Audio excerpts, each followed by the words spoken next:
Yah, kasihan bener si Tatak. Capek-capek keluar-keluar bela, Anies malah tunjuk Hendry Satrio jadi jubir. Tatak dianggap nggak mampu. Waduh, ngenes tak. Yang pertama yang menurut saya perlu diacungi jempol tuh AHY. Ini masih muda nih. Masih muda, kemudian ketum dia, seluruh struktur partai meminta dia jadi calon presiden gitu ya. Kemudian dia memutuskan nggak Anies Baswedan aja. Dan yang paling keren tuh silakan, saya nggak minta cawapres. Cawapres ya. Silakan ditentukan oleh Anies Baswedan sesuai dengan kesepakatan koalisi. Mereka kerjaannya sebulan ini cuma main Twitteran saja, yang mereka tetap akan mendapatkan bayaran. Ya contohnya Tata Ujiati ini.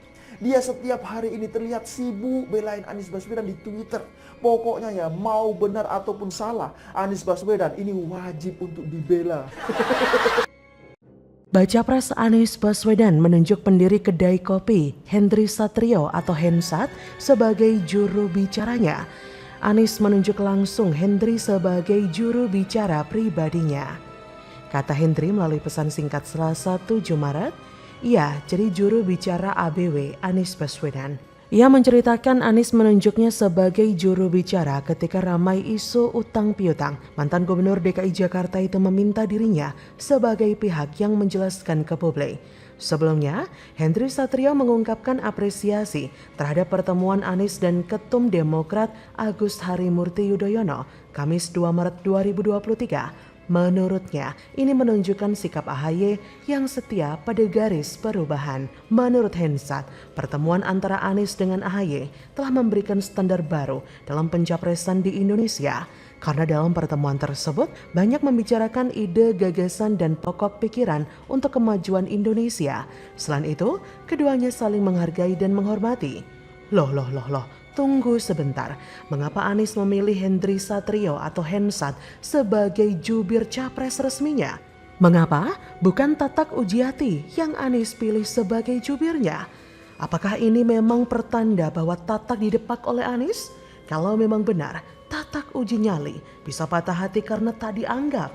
Padahal selama ini Tatak begitu gencar pasang badan untuk membela Anies Baswedan, bukan?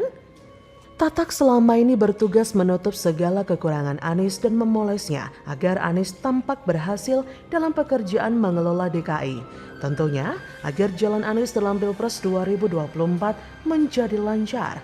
Meskipun rekam jejak yang sesungguhnya untuk menuju DKI 1 hanyalah rekaman asongan politik identitas, tata kata manis, retorika memabukkan, dan ingkar janji. Terlebih nih setelah Nasdem mengusung Anies menjadi Capres 2024, pekerjaan tim buzzer macam Tatak bertugas melambungkan sosok Anies setinggi-tingginya, kalau bisa lebih tinggi daripada langit ketujuh. Buzzer-buzzer macam Tatak uji nyali ini telah bertugas menggalang opini publik di media online atau media sosial setelah Anies dideklarasikan sebagai Capres oleh Nasdem. Sejak menjadi DKI 1, Anies memang sudah menggebu-gebu menggalang opini publik dan mulai ditampakkan nafsu menggebunya setelah lengser dari jabatan gubernurnya. DKI Jakarta era Anies menjadi berbeda mengingat sebagai ibu kota negara. Dan satu sisi, jika ditarik ke politis menjadi menarik mengingat Anies sejauh ini oleh sejumlah politisi dan tokoh publik dipoles sedemikian rupa sebagai sosok yang pantas ke pentas nasional. Dan sudah barang tentu, tak jauh beda dengan para pendukung atau simpatisan Anies yang melakukan dukungan secara hiperbolik tanpa mau melihat fakta yang sebenarnya seperti apa. Bahkan nih, sejak masih jadi TGUPP, Tatak uji nyali juga turun tangan membela Anies mati-matian. Bahkan Tatak sampai menyampaikan data bahwa Jawa Tengah yang paling banyak dilanda banjir bukannya DKI Jakarta. Gila bukan? Tapi yang dilakukan oleh Tatak ternyata sia-sia belaka. Dia sekarang tak dianggap oleh Anies. Ia dibuang dari barisan buzzer Anies. Ya begitulah, buzzer beko. Dan sekarang kita melihat bagaimana Tatak semakin lama semakin gak jelas. Ia ingin mendukung Anies tapi pakai cara-cara bego yang bikin ngakak gak karuan. Akhirnya Tatak pun menyerah dan gak bisa jawab. Kasian banget gak sih? Begitu lama ia koar-koar, padahal kalau di Jakarta ia dapat upah jadi komisaris. Sekarang kok malah dibuang? Biasanya sih pendukung buzzer Anies ini kan punya masa. Biasanya dia punya tweet, sering di-retweet sama kadrun lainnya. Sesama kadrun saling retweet. Tapi kok sekarang gak banyak yang retweet? Tanya kenapa? Ya karena memang dia blunder Ferguson. Tatak ini bahkan mengatakan ada perilaku manusia privilege yang berlaku seperti penjajah. Padahal Anies sendiri yang seperti itu. Jadi bagaimana Bu Tatak? Apakah masih rela keluar-keluar demi junjunganmu? Padahal dirimu gak dianggap loh. Bagaimana menurut Anda?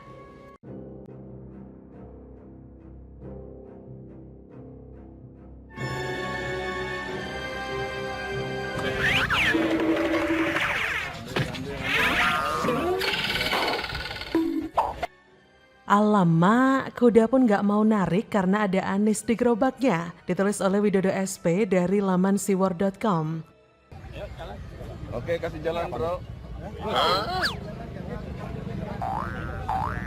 Jalan Pak.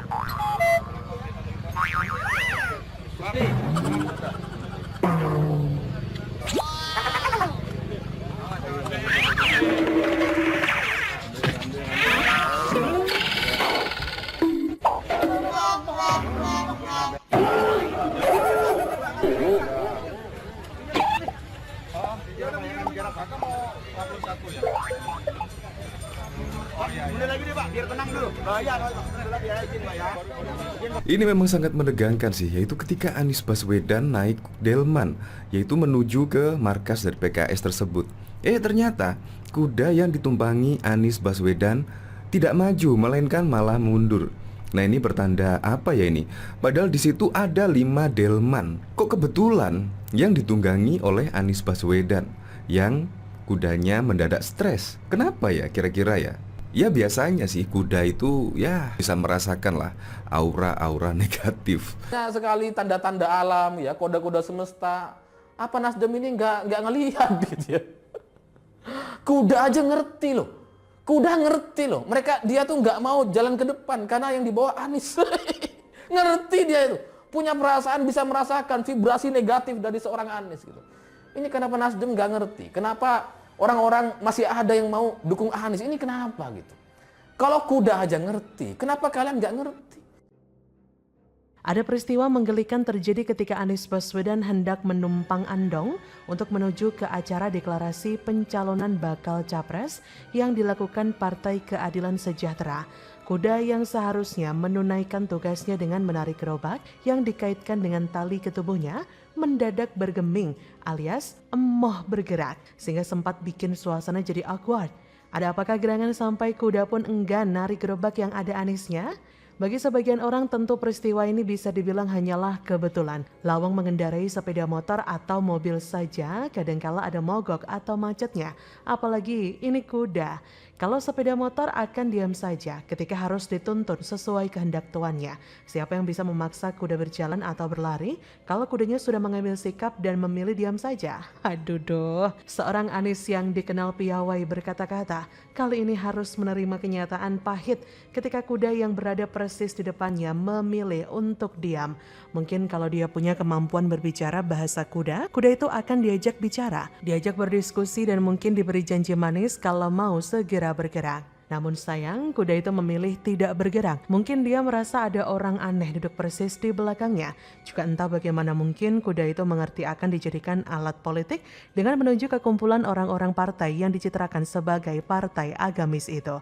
Masih bagus kalau nggak sampai dikentutin atau mendadak kuda itu buang air, kecil atau besar di lokasi. Karena mungkin si pemilik kuda sudah mengantisipasi akan hal itu. Bayangin aja kalau kuda itu sudah mogok, bikin malu, terus menebar bau nggak sedap pula. Bisa berakhir di pemanggangan dalam wujud sate kuda kalau sampai berani macam-macam. Belum tahu dia yang naik itu siapa. Siapa? Ya bukan siapa-siapa.